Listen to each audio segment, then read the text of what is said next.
जैसे कि हर किसी के काम करने का अंदाज़, हर किसी के घर में काम करने का सलीका और तरीका, दोनों ही चीज़ें बिल्कुल अलग-अलग होती हैं। अस्सलाम वालेकुम, welcome and welcome back to my channel. कैसे हैं आप सब? होपफुली ठीक-ठाक होंगे, खैरियत से होंगे। तो मैं आपको आज कुछ टिप्स एंड ट्रिक्स बताने वाली हूँ जिसकी वजह से आपकी ज़िंदगी आसान हो जाएगी और ऑर्गेनाइज़ भी हो जाएगी। देखिए, हम जो हैंगर यूज़ करते हैं अपने स्टॉलर और स्कार्फ़ वगैरह लेने के लिए, तो हम इस टाइप के सिंगल हैंगर यूज़ करते हैं, जिसकी वजह से ना हमारे स्कार्फ़्स और स्टॉलर बिल्कुल डीऑर्गेनाइज़्ड हो जाते हैं और हमें समझ में नहीं आती कौन-सा नया है, कौन-सा पुराना है, और बिल्कुल हम कॉन्शियस हो जाते हैं कि हमें समझ नहीं आ रही कि हम कौन-सा स्कार्फ़ लें और सब एक जैसे लगने लगते हैं। इस वजह से आप इस तरह का मल्टीपर्पज़ हैंगर यूज़ करें। ये बहुत ही ईज़िली अवेल हो जाता है। मैंने ये दराज़ से ऑर्डर किया था। आप भी दराज़ से भी ऑर्डर कर सकते हैं, और आई थिंक ये अब आपको किसी भी शॉप से, हैंगर शॉप से भी मिल जाएगा, क्योंकि ये बहुत आम हो चुका है। तो यहाँ पे आपने क्या करना है कि आपने अपने न्यू स्कार्फ़, न्यू स्टॉलर और जो पुराने स्टॉलर हैं, उनको अलग-अलग कैटेगरी में डिवाइड करके इनको हैंग आउट कर देना है। इससे आपके स्कार्फ़ की, स्टॉलर की इस्त्री जो है वो ख़राब नहीं होगी, और आपको आपको समझ में आ जाएगी कि मेरा नया स्कार्फ़ कहाँ है, पुराना स्कार्फ़ कहाँ है। और ये कैटेगरीज़ में जैसे डिवाइड हो जाते हैं, उस तरह से इसमें कैटेगरीज़ में डिवाइड हो जाएंगे नए और पुराने स्टॉलर, और आपको निकालने में बहुत ही आसानी रहेगी और आपको लगेगा कि आपकी ज़िंदगी आसान हो गई है। आप एक बार करके ट्राई ज़रूर कीजिएगा। और दूसरी बात ये है कि आपकी अलमारी में, आपके कबर्ड में जगह बहुत सेफ़ हो जाएगी, क्योंकि जब आप सिंगल हैंगर में इसे ऑर्गेनाइज़ करेंगे अपने स्टॉलर्स को, तो आपके एक हैंगर में ज़्यादा स्टॉलर नहीं आएंगे। अगर आएंगे तो उनकी सारी प्रेस और आयरन ख़राब हो जाएगी। देखिए, जैसे इस स्कार्फ़ की आपको नज़र आ रही है, क्योंकि मैंने एक ही हैंगर पे इनको हैंग आउट किया हुआ था। लेकिन अब मैं इसे जब इस हैंगर पे, अभी मैं आपको इसे जस्ट शो ऑफ करके दिखा रही हूँ, बाद में मैं इसे प्रेस करके हैंग आउट करूँगी, तो ये सब एक देखें डिफरेंट कैटेगरीज़ में आपको लग रहा है कि ये डिफरेंट कैटेगरी में हो गए हैं, और मुझे नज़र आ रहे हैं, मुझे समझ में आ रही है कि मुझे कौन-सा स्टॉलर लेना है और कौन-सा नहीं लेना है। नंबर 2 टिप की तरफ आ जाते हैं। देखें, खजूरें चाहे जितनी भी अच्छी क्वालिटी की हों, चाहे जितनी भी अच्छी हों, लेकिन आपने क्या करना है कि इस तरह नहीं छोड़ना, क्योंकि इनमें छोटी-छोटी टिड्डियाँ घर कर जाती हैं और वो ज़रूर आती हैं इन पे। जब आप एक दफ़ा बॉक्स खोल लेंगे ना, तो वो जान नहीं छोड़ेंगी खजूरों की, और वो आके उनको अंदर से खाती रहेंगी, और इसी तरह से सारी खजूरें आपकी ख़राब हो जाएँगी। तो आपने इनको अच्छी तरह से थॉरोली वॉश आउट कर लेना है। जिस तरह की इनमें मट्टी भी होती है और ये गंदी हो रही होती है, इनको बहुत अच्छी तरह से आपने नरम हाथों से वॉश आउट करना है, क्योंकि बहुत सॉफ्ट खजूरें हैं, तो ये टूट भी जाती हैं, मसल जाती हैं।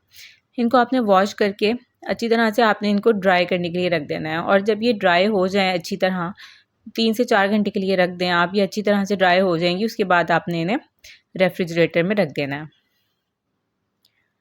नंबर 3 टिप की तरफ आते हैं। देखिए, हम ना इस तरह के स्कार्फ़ नॉर्मली हम ले रहे होते हैं, और आजकल सीज़न इतना अचानक से चेंज हो गया है कि गर्मी आ गई, और ये शिफॉन के दुपट्टे हमारे सर पे टिकते ही रहे, और ऊपर से रमज़ान है, तो हम हर वक्त इनको सेट नहीं कर सकते। उसकी जगह पे आपके पास इस तरह का सूती स्कार्फ़ होगा, स्टॉलर होगा, तो ये मैं हर टाइम घर में ले लेती हूँ, और ये सर से उतरते भी नहीं हैं, और इनको कैरी करना बहुत ही ज़्यादा ईज़ी है, बहुत ज़्यादा ईज़ी, और ये बहुत सॉफ्ट है।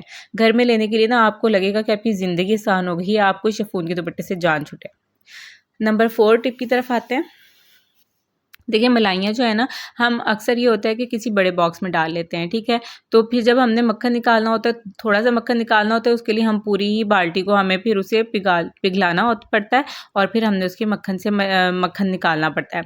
तो इस वजह से मैं क्या करती हूँ, ज़्यादा क्वांटिटी इस बॉक्स में रखती हूँ, और फिर मैंने एक प्याली या कोई बाउल ले लेती हूँ, जो थोड़ी-थोड़ी मलाइयाँ होती हैं ना, 4 से 5 डेज़ की, वो मैं छोटे बाउल में जमा करती जाती हूँ, ताकि मुझे जब मक्खन की ज़रूरत पड़े, मुझे पूरी बाल्टी को निकाल के पिघलाना ना पड़े, और मैं आराम से उसी बाउल को लेके उससे मक्खन जितना मुझे चाहिए मैं थोड़ा-सा निकाल लूँ। नंबर 5 टिप की तरफ आते हैं। मोस्टली हम इन्हें ओवरनाइट ही भिगोते हैं। तो आपने भिगोने से पहले क्या कर लेना है कि आपने ना इनको अच्छी तरह से थॉरोली वॉश आउट कर लेना है। अच्छे पानी से वॉश आउट करने, अक्सर ये होता है हमारी टैंकी का पानी अच्छा नहीं होता, तो हम फ़िल्टर वाटर यूज़ कर रहे होते हैं। आपने उसी पानी से अच्छी तरह से वॉश आउट करके रिंस कर लेना है, ठीक है?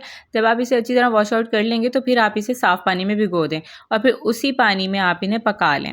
आपको अलग से पानी लेने की ज़रूरत नहीं है, क्योंकि आपने इन्हें वॉश आउट किया हुआ होगा, उसी में ये चने फूले हुए होंगे, तो उसमें जब आप पकाएँगे तो ये बहुत अच्छे बनेंगे और फूलेंगे भी, और सालन इनका बहुत अच्छा बनेगा, ठीक है? मुझे वो पानी भी रिंस नहीं करना पड़ा, क्योंकि मैंने उनको थॉरोली वॉश आउट कर लिया था, और फिर उसी पानी में मैंने इसे रख दिया। जी, तो नंबर 6 टिप्स की तरफ आते हैं। देखिए जब हम मार्केट से बच्चों के कपड़े लेते हैं ना, तो क्या होता है कि अक्सर औकात इनके जो बटन्स होते हैं या फैंसी बटन्स तो बिल्कुल ऐसे लगाए हुए होते हैं कि वो उतरने वाले होते हैं या उतर के गिरने वाले ही होते हैं। तो बस फिर यही इस सूट की कंडीशन थी। मुझे लगा कि ये बहुत ही नाज़ुक सा है, तो मुझे इसको ना ज़रा पक्का कर लेना चाहिए सुई धागे की हेल्प से। तो बस फिर मैं इसे लेके बैठ गई थी अफ्तारी के बाद। आजकल रमज़ान है, वैसे भी टाइम नहीं मिल रहा, लेकिन आप लोग बच्चों को सुलाने के बाद बच्चे जल्दी सो जाते हैं क्योंकि उन्हें स्कूल जाना होता है, तो आप लोग ये काम रात में आराम से कर सकते हैं 9 से 10 बजे के दरमियान। तो बस मैंने भी इसी टाइम पे ये काम किया था क्योंकि डे में रोज़ा होता है, अफ्तारी होती है, नमाज कुरान सारा कुछ करने के बाद इतना टाइम नहीं बचता, इतनी हिम्मत नहीं बचती, तो रात के टाइम हम ये ईज़िली काम कर सकते हैं।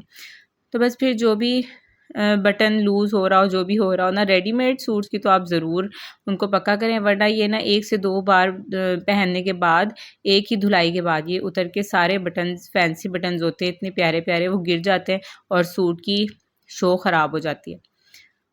तो बस यहाँ मैंने ये कर लिया था इसको, और देखें ये छोटे-छोटे काम करने से ना हमारी ज़िंदगी काफ़ी आसान हो जाती है और हमें ज़्यादा मुश्किलात का सामना नहीं करना पड़ता। और ज़्यादा ये होता है कि मोस्ट ऑफ़ द टाइम हम बच्चों की वजह से बहुत ज़्यादा बिज़ी रह जाते हैं, जिसकी वजह से छोटे-छोटे कामों को निग्लेक्ट कर देते हैं और वो हो भी नहीं पा रहे होते क्योंकि बच्चों की ज़िम्मेदारी बहुत ज़्यादा होती है, और अगर आपके बच्चे छोटे हैं तो आपके ऊपर और भी ज़्यादा ज़िम्मेदारी होगी। अच्छा ये देखिए, इसका ये जो बटन था ना वो भी ख़राब हो गया था, फिर मैंने घर में देखा इधर-उधर कुछ ना कुछ हमें मिल ही जाता है, तो ये बटन भी मुझे मिला। मैंने फिर वो बटन जो इसका था उतार दिया और जो इसका पीछे से हुक था ना उसको भी दोबारा से सिलाई किया। देखिए ये हाल था रेडीमेड सूट का, वहाँ पे हमने गौर नहीं किया तो हमें पता नहीं चला, तो ये इसका बटन टूटा हुआ था इस तरह।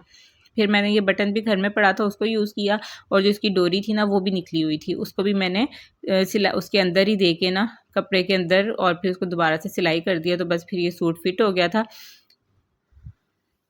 और यहाँ ये बच्चे ना रोज़ा कुशाई थी इनकी कज़न की, तो वो फूलों के हार पहनाए हुए थे, यहाँ ये हार ले आई हैं और यहाँ पे ना इन्होंने पूरा इसको उनको यूज़ किया बड़े अच्छे से पत्तों को और उनकी पत्तियों से लिखा है आई लव यू, और इस तरह पूरे घर में इन्होंने ना फ्लावर्स किए हुए थे।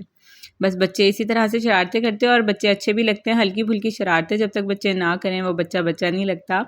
और हम जो होते हैं ना काफ़ी टाइम एग्रेसिव हो जाते हैं, माएँ एग्रेसिव हो जाती हैं क्योंकि काफ़ी बिज़ी रहती हैं बेचारियाँ, तो थक जाती हैं, फिर वो एग्रेसिव भी हो जाती हैं। तो बच्चे ही बचते हैं, बच्चों के आगे एग्रेसिव हो सकती हैं और फिर बच्चों की शामत आती है। लेकिन खैर बच्चे बहुत मासूम होते हैं, उन पे एग्रेसिव ना हुआ करें, उनका ख़्याल रखा करें। और इसी के साथ डिश वॉशिंग करते हैं। ये हमारे अफ्तारी के कुछ बर्तन जमा हो गए थे अफ्तारी के बाद, फिर मैं बर्तन वॉश करने, जो सबसे मुश्किल काम है। अच्छा जी, इसी के साथ अपना बहुत सारा ख्याल रखिएगा, दुआ में याद रखिएगा, चैनल को सब्सक्राइब कर दीजिएगा। अल्लाह हाफ़िज़, टेक केयर।